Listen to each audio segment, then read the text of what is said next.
ஆதி திராவிடர் மற்றும் பழங்குடியின மக்களுக்கு நீங்க என்னென்ன திட்டங்கள் கொண்டு வந்திருக்கீங்க? பேர் மாத்தி இருக்கிறீங்க சில திட்டங்களுக்கு, சில திட்டங்களுக்கு இப்ப நிதி ஒதுக்கவில்லை, அதெல்லாம் சரியா செய்யுங்க. ஒரு குறிப்பை சொன்னாரு. நான் ஒரே ஒரு கேள்வி கேட்கிறேன் அவரை பார்த்து. கேள்வி கேட்கிறேன். 2021 திரு மு க ஸ்டாலின் அவர்கள் கேளுங்க, வெட்டியை தூக்குனது யாரு நான் சொல்ல ஆரம்பிச்சேன்னு வச்சுக்கோங்க, உங்க அப்பா கிட்ட தான் கேட்கணும் எல்லாத்தையும். ஆதவச்சனா யார்கிட்டயும் பெட்டி தூக்கல, யார் வந்து யார்கிட்ட பெட்டி தூக்குனான்னு சொல்ல ஆரம்பிச்சுட்டா நீங்க தாங்க மாட்டீங்க. 99 to 2004 கோத்ரா கலவரம் நடக்கும் பொழுது என்ன குரல் கொடுத்தீங்க நீங்க இஸ்லாமியர்களுக்கு?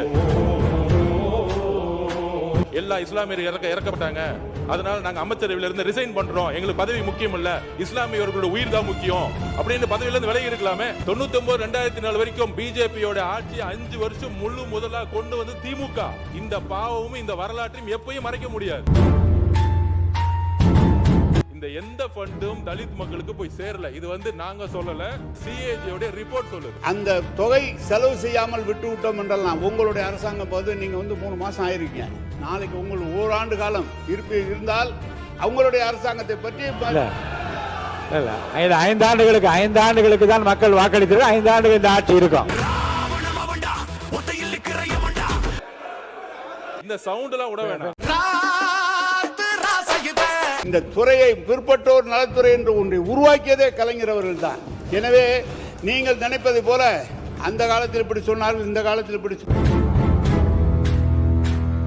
அனைத்து ஜாதியினர் அச்சாலாம் திட்டத்தில் 32 பேர்களை அந்த திட்டத்தின் கீழ் மாண்புமிகு முதலமைச்சர் அவர்கள் நீதிமன்றத்திற்கு சென்று தடை வாங்குகிறார்கள் என்ற கருத்தை அறிந்து ஞாயிற்றுக்கிழமை அன்று அந்த திட்டத்தை நிறைவேற்றி திங்கட்கிழமை நீதிமன்றத்துக்கு செல்வதையே தடுத்த முதல்வர் எங்கள் முதல்வர். இதில் உள்ள அரசியல் என்னன்னா, சில மதவாதிகளுடைய அழுத்தத்தினால் கேஸ போட வச்சு இவங்களே டிராப் பண்ணி இவங்களே அதுல குறிப்பா அண்ணன் சேகர் பாபுன்னா பெரியார் பேர் உச்சரிக்கவே கூடாது. போன ஆட்சியில் சமூக நீதி பேசக்கூடிய திமுக சாதிவாதி கணக்கெடுப்பு பத்தி பேசவே கிடையாது. அது ஒன்றிய அரசு தான் செய்யணும். ஆனால் Telangana government, west Bengal government, பீகார்ல 3 மாசத்துல சாதிவாரி கணக்கெடுப்பு நடத்தி சோசியல் எக்கனாமிக்கல் ஸ்டேட்டஸ் அதை கொண்டு வந்து நடைமுறைப்படுத்தினாங்க. ஏன் கர்நாடகால முன்னாள் முதலமைச்சர் சீதாராமையா கொண்டு வந்தார் அத. ஆனால் இங்க இருக்கக்கூடிய சமூக நீதி பேசிய திமுக சாதி வாரி கணக்கெடுப்பை ஃபைல தூக்கி எங்கேயோ போட்டுட்டாங்க. கிரெடிட் கார்டு ஓவர் டியூவா, மல்டிபிள் இஎம்ஐ ஸ்ட்ரெஸ். இனி ஒரே இஎம்ஐல ஈஸியா மேனேஜ் பண்ணலாம். Power of one EMI. அப்ப 99 to 2004 உங்களுடைய ஐயா கலைஞர் அவர்கள் என்ன பேசினாரு நாங்களும் இப்ப எடுத்து பேச முடியும். RSS இயக்கம் சமூக இயக்கம்னு சொன்னது இதே அவையில், அதையும் நாங்கள் சொல்ல முடியும்.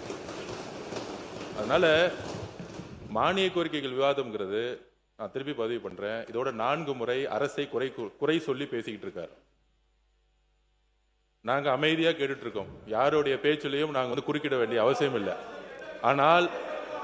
ஆனால் குறைகளை சொல்லணும்னா நாங்க 50 வருஷ வரலாற்று நாங்களும் எடுப்போம். 99 to 2004 கோத்ரா கலவரம் நடக்கும் பொழுது என்ன குரல் கொடுத்தீங்க நீங்க இஸ்லாமியர்களுக்கு பாதிக்கப்படும் பொழுது? அமைச்சரவையில் இருந்தது யார்? இதே திமுக தான். அமைச்சரவையில் இருந்து என்ன அப்ப குரல் கொடுத்திருக்கலாமே. கோத்ரா கலவரத்துல எல்லா இஸ்லாமியர் இறக்கப்பட்டாங்க, அதனால நாங்க அமைச்சரவையில் இருந்து ரிசைன் பண்றோம், எங்களுக்கு பதவி முக்கியம் இல்ல, இஸ்லாமியர்களோட உயிர் தான் முக்கியம் அப்படின்னு பதவியில இருந்து விலகி இருக்கலாமே. திமுக விலகி இருக்கலாமே. 99 2004 வரைக்கும் பிஜேபியோட ஆட்சி 5 வருஷம் முழு முதலா கொண்டு வந்து திமுக.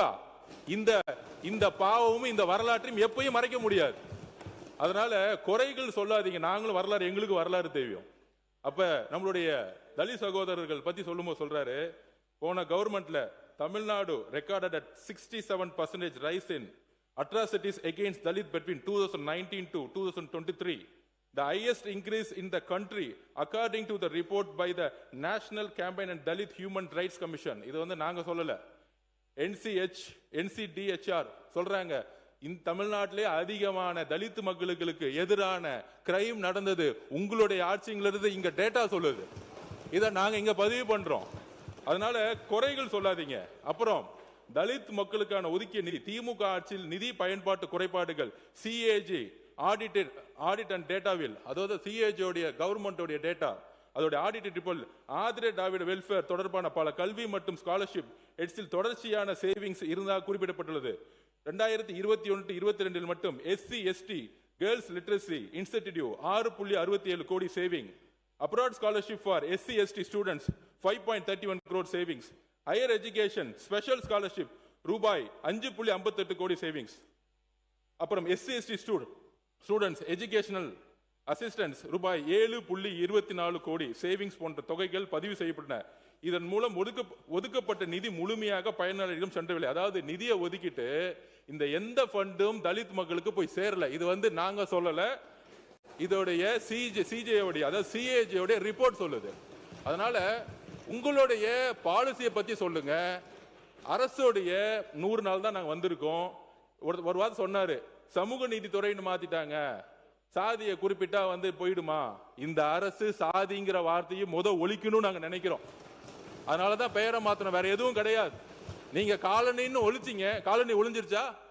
25% இந்த 75 வருஷத்துல இன்னும் விழுப்புரத்திலும் கள்ளக்குறிச்சியிலும் தமிழகம் முழுவதும் இன்னைக்கும் காலனில தலித் மக்கள் அதே குடிசையில தான் இருக்கிறாங்க. தேர்தல் பிரச்சாரம் பண்ணும்போது சாதாரண குடிசையில அந்த இடத்துல தண்ணி இல்ல, ரோடு இல்ல, மெடிக்கல் இல்ல. அங்க இருக்கக்கூடிய பெண்கள் ஹையர் எஜுகேஷன் போல. இப்ப சர்வே எடுத்து சொல்ல முடியும், அதிகமான பெண் கல்வியில முக்கியத்துவம் கொடுத்திருக்கோம். ஆனால் தலித் பெண்களுக்கான முக்கியத்துவம் கடந்த 75 வருஷத்துல கொடுக்கப்படலை. இந்த டேட்டா தான் உண்மை. நீங்க இப்பயும் சொல்றோம் வாங்க, நீங்க காலனிங்கிற பேரை மாத்திட்டோம். நான் பேசி முடிச்சிடறேன், அதுக்கப்புறம் நீங்க என்ன வேணா பதில் சொல்லுங்க. ஜனநாயகபூர்வம் அருவன் பண்ணுவோம், அவர் குறை சொன்னார்ல, பேசி முடிப்போம். உங்களுடைய ஆட்சியில தலித் மக்களுக்கு இந்த சவுண்ட் எல்லாம் விட வேண்டாம். நீங்க பேசுங்க, எல்லாரும் நாங்க அப்படி வேண்டாங்க. நீங்க கருத்தை மட்டும் சொல்லுங்க, கருத்தை மட்டும் சொல்லுங்க. இல்ல கருத்தை மட்டும் சொல்லுங்க. மாண்புமிகு உறுப்பினர் மாண்புமிகு உறுப்பினர் என்ன பேச அலோ பண்ணணும். எல்லாரும் பேசினாலே எந்திரிச்சு நின்னோம்னா அப்புறம் நம்மளும் எந்திரிச்சு நிக்க வேண்டியது. அவங்க பேச நான் வந்து இல்ல அவர் பேசி இல்ல அவர் பேசி முடிந்ததும் இல்லைங்க அவர் இல்ல நீங்க இல்லங்க இல்ல அவர் என்ன சொல்லிருந்தா நீங்க பதில் சொல்லுங்க. நான் கேக்குறோம், நான் அனுமதி தரேன். நாங்க பேசி முடிச்சு என்ன வேணா பேசுங்க, நாங்க கேக்குறோம். உட்காருங்க. நான் பேசி முடிச்சோட நீங்க என்ன வேணா பேசுங்க, நாங்க பேசி முடிக்கல. இருங்க என்ன பார்த்து பேசுங்க. பின்னாடி எல்லாரும் உட்கார சொல்லுங்க. பொதுப்பணித்துறை என்ன பார்த்து பேசுங்க பாருங்க. நான் சொல்றேன் இருங்க. 75 ஆண்டு காலமாக இப்படிப்பட்ட குடியிருப்புல இருக்கக்கூடிய பெண்களுக்கு இன்னும் அடிப்படை வசதிகள் இல்லைன்னா ஒரு கருத்து சொல்ல இருக்குன்னு நீங்க சொல்ற கருத்து அவர் பேசி முடிச்ச பிறகு சொல்லுங்க. எங்க என்ன இருக்கு உங்க கருத்துக்களை பதிவு பண்றது அனுமதி தரேன். நீங்க பேசி முடிங்க, கருத்து முடிங்க. நீங்க உடனே தரேன் உங்களுக்கு. துணைத் தலைவர்கள் அவர் சொல்லி முடிச்ச உடனே தரேங்க உங்களுக்கு. நீங்க சொல்லுங்க. நான் ஆதாரபூர்வமா தான் பேசிட்டு இருக்கேன். சொல்லுங்க. மாண்புமிகு சட்டமன்ற உறுப்பினர் 7 நிமிஷம் பேசிட்டு இருந்தாரு. நாங்களும் இப்ப சவுண்ட் போட இல்ல வேண்டாம், அப்படி சொல்லக்கூடாது. நீங்க விடுங்க, நீங்க கருத்தை மட்டும் பேசுங்க.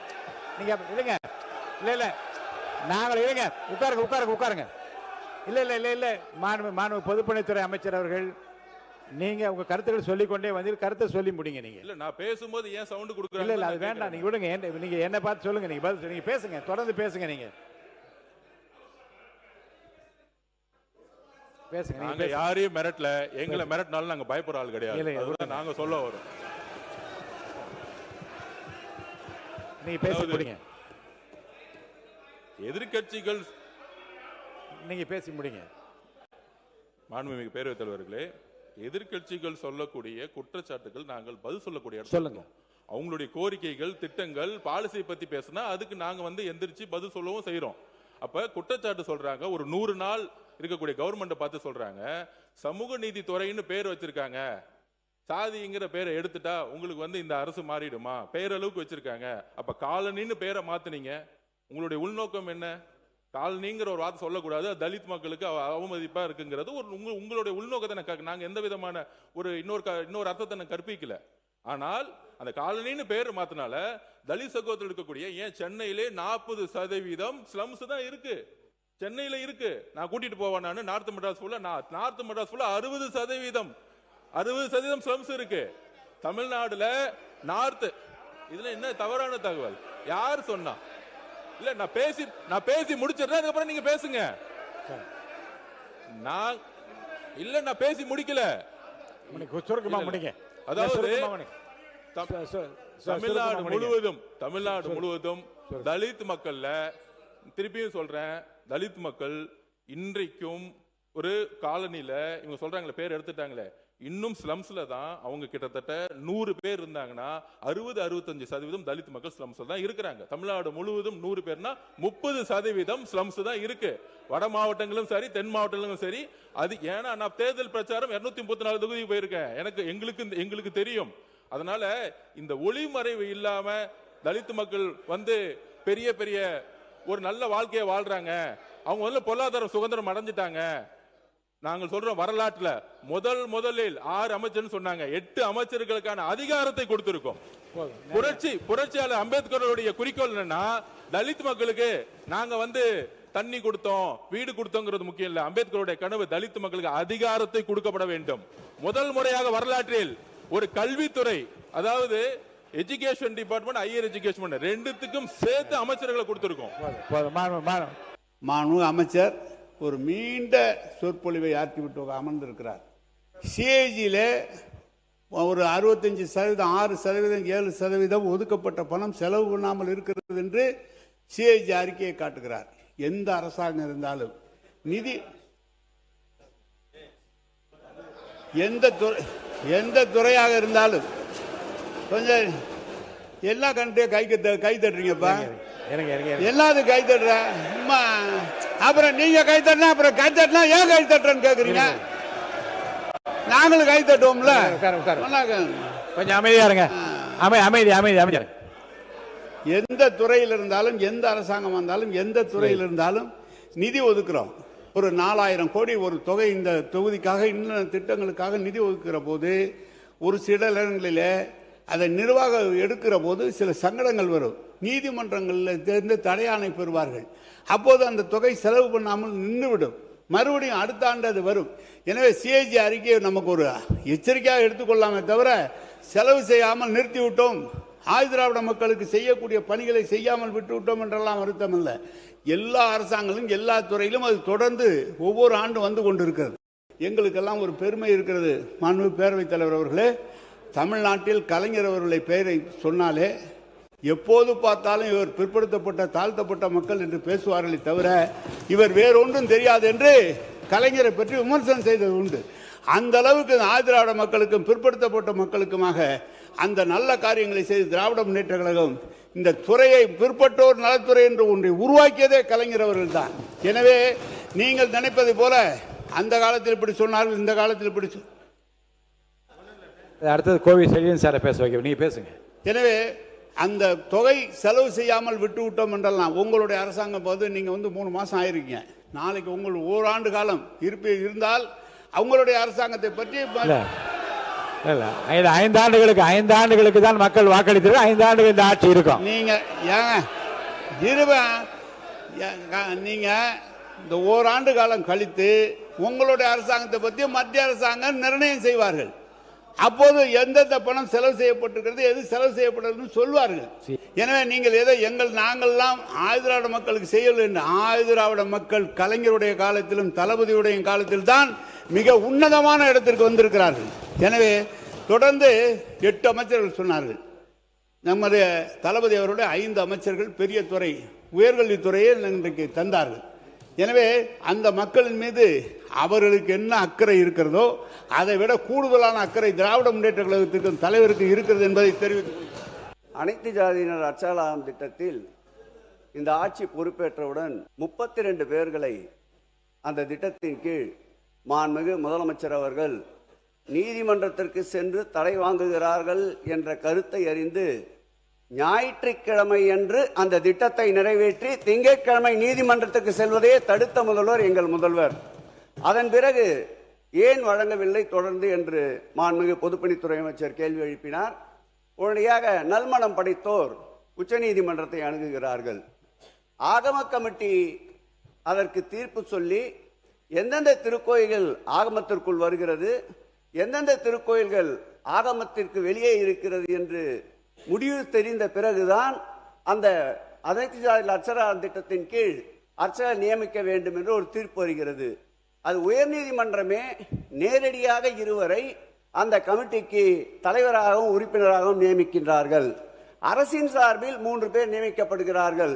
சமீபத்தில் கூட நம்முடைய பொதுப்பணித்துறை அமைச்சர் பார்க்கலாம், உச்சநீதிமன்றத்தில் அந்த ஆகம கமிட்டி இறுதி செய்ய வேண்டும் என்ற வழக்கு வந்தபோது 6 மாத காலம் நீங்கள் மீண்டும் அதற்கு நேரத்தை கேட்டிருக்கின்றீர்கள். நான் கேட்டுக்கொள்வதெல்லாம் அதற்காக உச்சநீதிமன்றத்திலே தனியாக ஜீவோ போட்டு 3 மூத்த வழக்கறிஞர்களை நியமித்து அந்த சட்ட போராட்டத்தை ஆட்சி இருந்த வரையில் நடத்தினோம். இந்த ஆட்சிக்கு பிறகும் அந்த சட்ட போராட்டத்தை நாங்கள் நடத்த தயாராக இருக்கின்றோம். ஆகமம் இல்லாத திருக்கோயில்களை முடிவு செய்கின்ற பொறுப்பு உங்களிடம் இருக்கின்றது.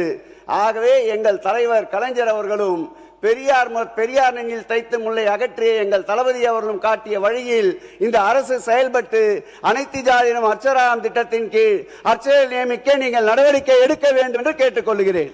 மாண்புமிகு பொதுப்பணித்துறை அமைச்சர். பேரவைத் தலைவர்களே, இப்பொழுது மக்களுக்கு புரிஞ்சிருக்கும் என்ன அரசியல்னு. ஜிஓ பாஸ் பண்ணாங்க, அனைத்து ஜாதி அர்ச்சகர்களாக விழா நடத்தினாங்க, 32 பேருக்கு அப்பாயின்மெண்ட் ஆர்டர் கொடுத்துட்டு கேஸ போட்டது யாருன்னு தெரியும்.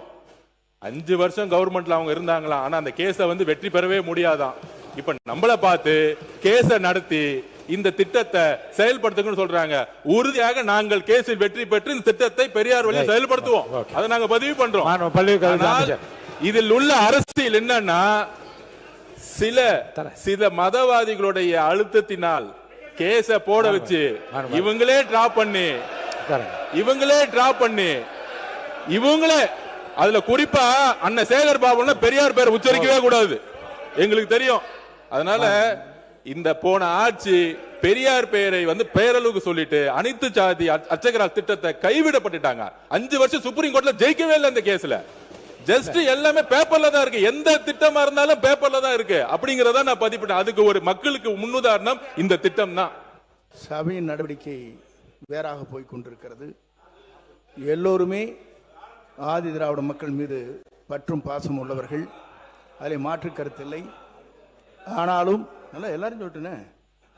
ஆகவேதான் எங்கள் அரசு பொறுப்பேற்றதற்கு பிறகு அவர்களுக்கு கூடுதலாக பல்வேறு பணிகளை ஆற்ற வேண்டும் என்ற ஆர்வத்தோடு தான் நம்முடைய தமிழக வெற்றி கழகத்துடைய தலைவர் தளபதி அவர்கள் விளங்கி கொண்டிருக்கிறார் என்பதை மட்டும் நான் வாங்க முடிச்சிருங்க, நீங்க பேசி முடிச்சிருங்க, முடிங்க, நிறைவு கொண்டு வாங்க.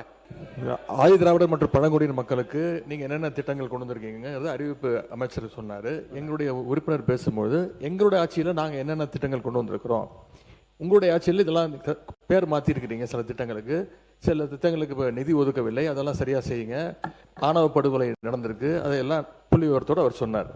இதற்கு அமைச்சர் அவர்கள் பதில் சொல்லணும். ஆனால் சிலர் இங்கே தேவையில்லாத பிரச்சனைகளை எழுப்பி உங்கள் ஆட்சியில் நீங்கள் எதை செய்யலை, சிஏஜியில் இது கம்மியாக இருக்குது, இதனையெல்லாம் நீங்கள் தவறாக செஞ்சிட்டீங்க அப்படின்னு பதில் சொல்லும்போது இது தவறான பாதைக்கு இது சென்று கொண்டிருக்கிறது. நான் இந்த அவையில் நான் பதிவு வைக்க வேண்டிய விரும்புவது, 1000 கோடி ரூபாய் செலவில் அயோத்திதாசர் பண்டிதர் குடியிருப்பு திட்டம் கொண்டு வந்தது எங்களுடைய ஆட்சியில், எங்களுடைய திராவிட மாடல் அரசு. 1000 கோடி ரூபாய் மதிப்பீட்டில் தொல்குடி திட்டம், அம்பேத்கர் அயலக உயர்கல்வி திட்டத்தின் மூலம் 36 லட்சம் ரூபாய் வரைக்கும் நிதியுதவி, மகளிரை நில உரிமையாளர் ஆக்கிட நன்னிலம் திட்டம், சைதாப்பேட்டையில் 46 கோடி ரூபாய் மதிப்பீட்டில் MC ராஜா மாணவர் விடுதி, ஆதி திராவிடர் மற்றும் பழங்குடியினர் ஆணையம், இப்படி பல்வேறு திட்டங்களை சொல்லிக்கொண்டே போகலாம். இதே அமைச்சர் அவர்கள் பல்வேறு முறை பாராட்டியிருக்கிறார். இந்த திட்டங்களை எல்லாம் இதே அவையில் அவரே பதிவு வச்சிருக்கிறார். இது எல்லாவற்றுக்கும் மேலாக ஆதி திராவிடர் மற்றும் பழங்குடியின மக்களுக்காக ஒதுக்கப்படுகின்ற அந்த நிதி உரிய முறையில் செலவிடப்படுவதை உறுதி செய்யும் விதமாக ஆதி திராவிடர் மற்றும் பழங்குடியினர் மேம்பாட்டு செயல் திட்டம் சட்டம் 2024 அதை நிறைவேற்றம் செய்தது எங்களுடைய முதலமைச்சர் எங்களுடைய திராவிட மாடல் ஆட்சி என்பதை இங்கே பதிய வைக்க விரும்புகிறேன். மாணவர் ராஜ் அவர்கள் பேசிட்டாங்க. இதாங்க மாணவர் உறுப்பினர் முன்னாள் அமைச்சர் அன்பழகன் சாரை பேச வச்சாச்சு, ஃபுல்லாக பேசி திரும்ப இந்த கான்ட்ரவர்சி இனிமேல் நான் அனுமதிப்பதாக இல்லை. உட்காருங்க, தயவுசெய்து உட்காருங்க. மாண்புமிகு பேரவை உறுப்பினர் கொண்டு சொல்கிறேன், 75 ஆண்டு விடுதலை அடைந்த பிறகு உட்காருங்க, பல்வேறு ஆட்சி மாற்றங்கள் ஏற்பட்ட நேரத்திலும் அவ்வப்போது ஆண்ட ஆட்சிகள் தங்களால் இயன்ற வரைக்கும் ஆதி திராவிட பெருமக்களுடைய வாழ்வு முன்னேற்றத்திற்காக பல திட்டங்களை எல்லாம் கொண்டு வந்தார் என்பது இங்கே பல்வேறு நிலைகளிலே பதிவு செய்து விட்டீர்கள். இனி இருங்க, அதுதான் சொல்ல வரேன் இல்லை.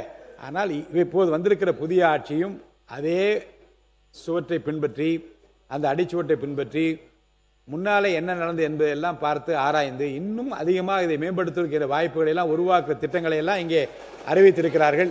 இல்லை அந்த கோணத்திலே மட்டும் அமைச்சர் பெருமக்கள் கருத்துக்களை சொல்வதுதான் ஏற்புடையதாக இருக்கும் என்று நானும் கருதுகின்றேன். நீங்க நிறைய கருத்துக்கள் சொல்லிவிட்டீர்கள். எதிர்க்கட்சி தலைவருக்கு நன்றி. ஒரு குறிப்பை சொன்னாரு, நாங்கள் சிலைகளை அமைத்தோம் அப்படின்னு. நான் ஒரே ஒரு கேள்வி கேட்கிறேன் அவரை பார்த்து. கேள்வி கேட்கக்கூடாது. என்ன கேட்கிறேன்னு பஸ் சொல்லுவேன். ஒரு பதிவு, எனக்கு ஒரு பதிவு வேண்டும். என்ன சரி, கேள்வி கேட்கக்கூடாது. ஓகே, எதிர்க்கட்சி தலைவர் பார்த்து கேள்வி கேட்க கூடாதா? சரி, கேள்வி கேட்கல. சரி, ஒரு பதிவு பண்றேன். சரி, நான் ஒரு பதிவு பண்றேன். இங்க இருக்கவங்களை ஒரு பதிவு பண்றேன். என் பதிவு என்னன்னு கேட்டுக்க சொல்லுங்க. நான் ஒன்னும் அவைக்கு வந்து தப்பா பேசல. நான் என்னோட கேள்வியை வாபஸ் வாங்கிடுறேன். என்னோட பதிவு பண்றேன். ஓகேங்களா? என்ன பதிவுனா, சமூக நீதி பேசக்கூடிய திராவிட முன்னேற்ற கழகம் அந்த காலத்துல அதிகாரம் கூட கிடையாது. பெரியார் அவர்களும் அண்ணா அவர்களும் இங்க கேஸ்ட் ரிசர்வேஷன் பிரச்சனை வரும் பொழுது மிகப்பெரிய போராட்டத்தை ஏற்படுத்தி அரசியலமைப்பில் முதல் அமெண்ட்மெண்ட்டை கொண்டு வந்தாங்க. ஓகேங்களா? ஆனால் நான் என்ன பதிவு பண்றேன்னா, போன ஆட்சியில் சமூக நீதி பேசக்கூடிய திமுக சாதிவாதி கணக்கெடுப்பை பத்தி பேசவே கிடையாது. அது ஒன்றிய அரசு தான் செய்யணும். ஆனால் Telangana government, west Bengal government, பீகார்ல 3 மாசத்துல சாதிவாரி கணக்கெடுப்பு நடத்தி சோசியல் எக்கனாமிக்கல் ஸ்டேட்டஸ் அதை கொண்டு வந்து நடைமுறைப்படுத்தினாங்க. ஏன் கர்நாடகால முன்னாள் முதலமைச்சர் சீதாராமையா கொண்டு வந்தார் அதை. ஆனால் இங்க இருக்கக்கூடிய சமூக நீதி பேசிய திமுக சாதி வாரி கணக்கெடுப்பை ஃபைல தூக்கி எங்கேயோ போட்டுட்டாங்க. எங்களுடைய முதலமைச்சர், எங்க அரசு தான் சமூக நீதி கணக்கெடுப்பை இன்னைக்கு வந்து டிக்ளேர் பண்ணிக்கிறத பதிவு பண்றோம். ஏன் அவங்க நடத்தலன்னு சொல்லுங்க. ஒன்றிய அரசு, சென்ட்ரல் கவர்மெண்ட், பிஜேபின்னு சொல்லி தப்பிக்க கூடாது. ஏனால் மாநில அரசுக்கு உரிமை இருக்கு. சாதி வாரி கணக்கெடுப்பு நடத்துறதுக்கு மாநில அரசுக்கு உரிமை இருக்கு. பொதுப்பணித்துறை அமைச்சர் உள்நோக்கம் கற்பிக்கின்ற வகையில் இந்த அனைத்து ஜாதி ரட்சணா வழக்கு நீதிமன்றத்தை குறித்து அவர் ஒரு கருத்தை சொன்னார். உண்மையில் சொல்லுகிறோம், மனசாட்சியோடு வருத்தப்பட்டு சொல்லுகிறோம். இந்த வழக்கை பொறுத்தளவில் மதத்தால், இனத்தால், மொழியால் மக்களை பிளவுபடுத்துகின்ற சக்திகள் தான் உச்ச நீதிமன்றத்தில் தடைபெற சென்றதே தவிர, திராவிட இயக்க கொள்கைகள், திராவிட இயக்க சித்தாந்தத்தை கொண்ட நாங்கள் அதை முழுமையாக எதிர்த்தோம். அதோடு மட்டுமல்ல, திருப்பரங்குன்றத்தை அயோத்தியாக்குவோம் என்ற பிரச்சனை வருகின்ற பொழுது ஆட்சி பெரிதா அல்லது வழக்காடு மன்றத்தில் இருக்கு, அதை பற்றி பேச வேண்டாம், உட்காருங்க. அப்ப 2021 திரு மு க ஸ்டாலின் அவர்கள் கேளுங்க, என்னோட பணி என்னன்னு தெரியும். பெட்டியை தூக்குனது யாரு நான் சொல்ல ஆரம்பிச்சேன்னு வச்சுக்கோங்க, உங்க அப்பா கிட்ட தான் கேட்கணும் எல்லாத்தையும். உறுப்பினர், அதனால நீங்க பேசக்கூடிய வார்த்தைகள், இங்க சொல்லக்கூடிய வார்த்தைகள் மானிய கோரிக்கை பத்தி பேசணும்னு சொன்னோம். அவர் சொன்னாரு, கவர்மெண்ட் பத்தி சொன்னார், எங்க கவர்மெண்ட் பத்தி சொன்னாரு, அது பதில் சொல்லிட்டேன். திருப்பியும் சொல்றேன், 6 வருஷத்துல என்ன நடந்துச்சுன்னு சொல்ல ஆரம்பிச்சோன்னா வேண்டாம், அது உங்களுக்கு நல்லது இல்ல. உறுப்பினர் நீங்க வார்த்தைகள், இந்த வார்த்தைகள் விட வேண்டாம். உறுப்பினர் உட்காருங்க, இந்த வார்த்தைகள் விட வேண்டாம். போதும். உறுப்பினர்,